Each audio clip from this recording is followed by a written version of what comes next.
Okay, this fly, I'm going to tell you, it's called a Wally Wing. Have any of you heard of the Wally Wing? Yes, sir. You know, sometimes we tie flies to catch fish, and sometimes you just tie flies just for fun. And this is one of these that every time I tie it, when I do it, I look at it afterwards, and to me, it's really a pretty fly. I don't know if they work or not. They're just fun to tie. This is what it looks like. The big wings up there, and it's really not that hard if you practice a little bit.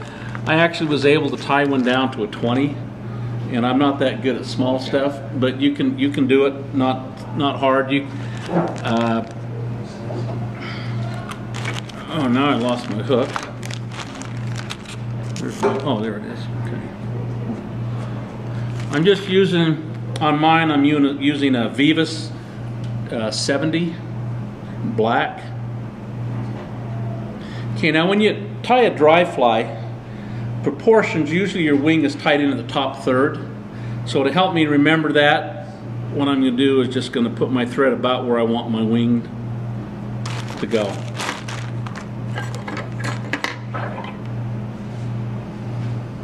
Okay, now as far as the wing material, you can use all sorts of duck feathers. We're going to use mallards, what I'm using here.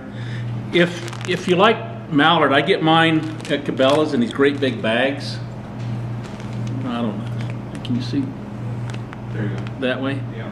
Okay.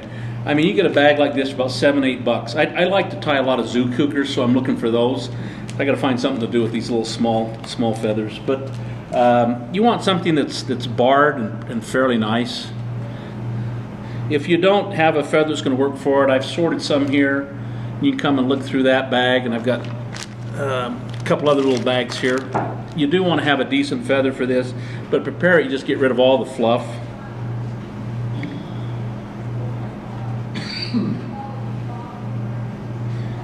And even it out the bottom. Oh, come on. There we go. Okay, like that.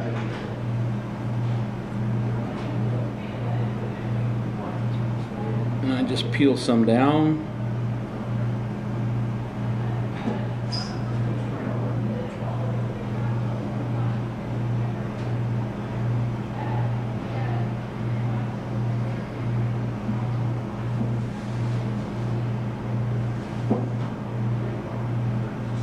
You want to just take your time, just get this right, and it makes everything so much easier.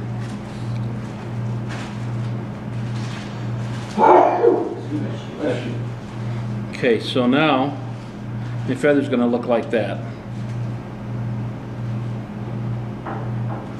See that okay? Okay.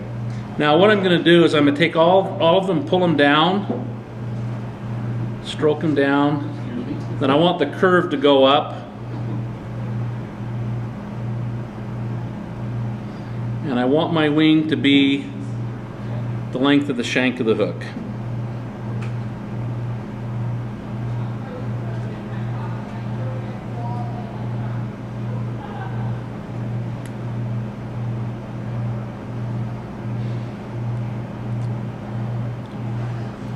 Stand that up a little bit.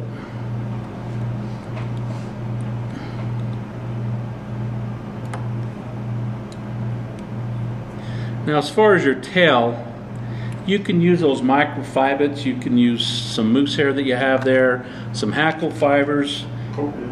That's what I'm using. You can buy a pack for like $15. I use this for the class. I gave out like 30 feathers. I mean, I've got enough to last me forever. Okay, it's a whiting tailing pack. Put down. You can even see it. Anyway, can you see that? There you go. It's a CDC tailing pack. There's a whole bunch of different colors there. This one that I'm using here is a medium Pardo. You just look at it and find the color that you want. But if you do a lot of dry flies, this is great stuff. Tough. Is it tough?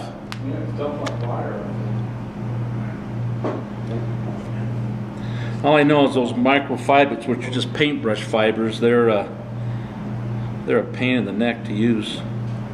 $5 for 10 of them. You can buy a paintbrush for $99. Yeah. Yeah, some of the stuff is crazy. So I just stand them, if I just stand them up perpendicular on the stem and just pull those off.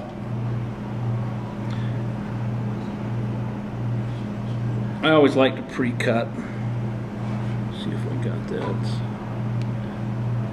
That'll be good enough. Tie that down. The color on this doesn't really matter. I mean, any dry fly dubbing will work, or telly material. Now, if you want these to stand up a little bit, just take your thread underneath. That will stand them up and separate them a little bit. I'm just using some super fine dry. If you don't have any, I've got plenty here. This bag will last you a lifetime, I think.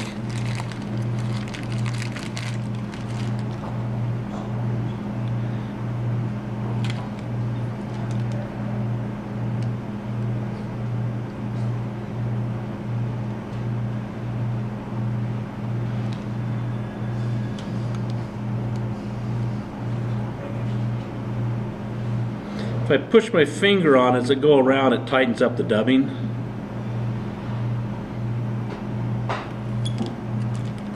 And I always find it's easier to put on less and add than it is to take it off.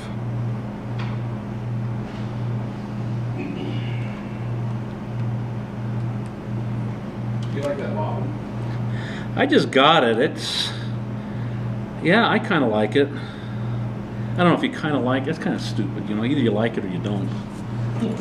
But you say, sometimes in life you say some of the stupidest things. Like people come up to me and say that tastes like crap, and I'll say, how would you know that?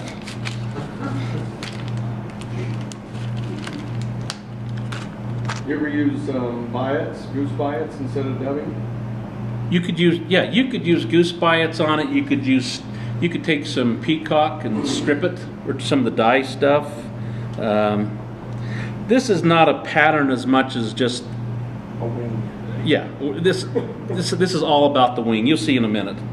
It's one of these things when you finally do it and it works right, you get oohs and ahs and get rid of that. Okay, I'm going to tie in my hackle.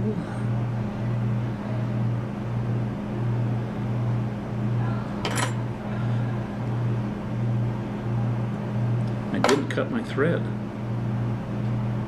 No, never done. No. Then I always like to put dubbing front and back before I wind my hackle.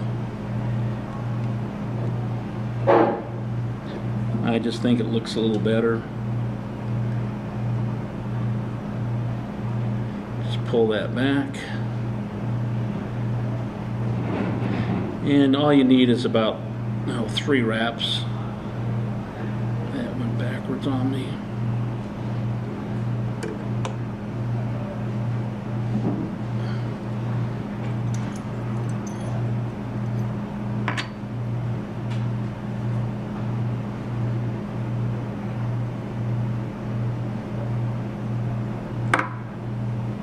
You just went in front of the duck too? Yeah. Okay. Okay, now the whip finish, you can do a regular whip finish, but you can take a little darning needle and make that. I just bought these. What I like, it pushes the hackle back.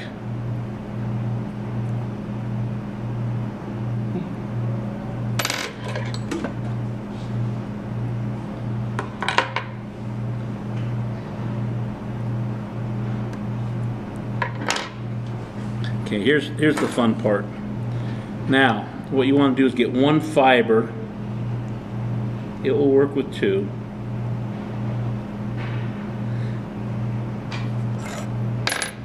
And you grab that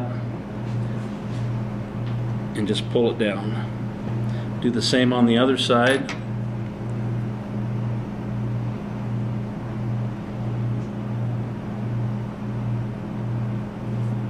Hold the main stem there, or the feather up on top down. You want to pull it all the way down.